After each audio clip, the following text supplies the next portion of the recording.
C'est dans une ambiance de grands jours, rappelant celle des rassemblements du mouvement l'année dernière qui s'est déroulé ce meeting anniversaire au cours duquel le pressenti futur Premier ministre appelle les Maliens à l'unité et lance un cri de détresse à l'endroit de la communauté internationale pour la réussite de cette transition. Les Maliens se tiendront la main dans la main. Nous ne laisserons personne tomber. Tous les Maliens, sans distinction. Voilà la philosophie du nouvel attelage des forces patriotiques, des forces du changement.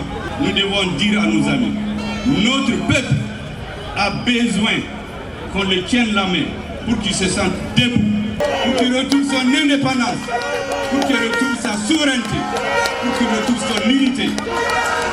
C'est pour cela que nous ferons preuve de réalisme et de pragmatisme. Nous respecterons les engagements internationaux qui ne sont pas contraires aux intérêts fondamentaux du peuple malien.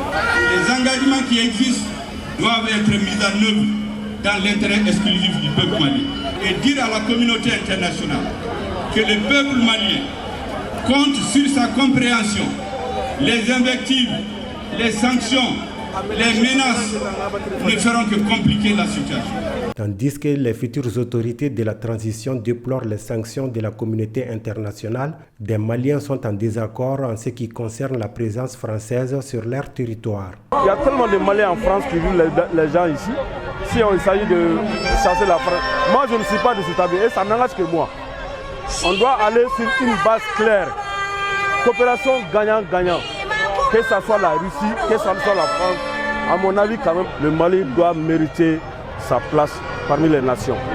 Bon, aujourd'hui nous sommes là, c'est pour faire montrer à l'opinion nationale que la France, on en a marre.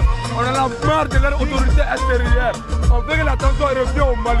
Ils ont vu le Mali, à part la France. À Bamako, la polémique enfle sur un probable renforcement de la coopération avec la Russie au détriment de celle de la France, qui a annoncé la suspension de sa coopération avec les militaires du pays.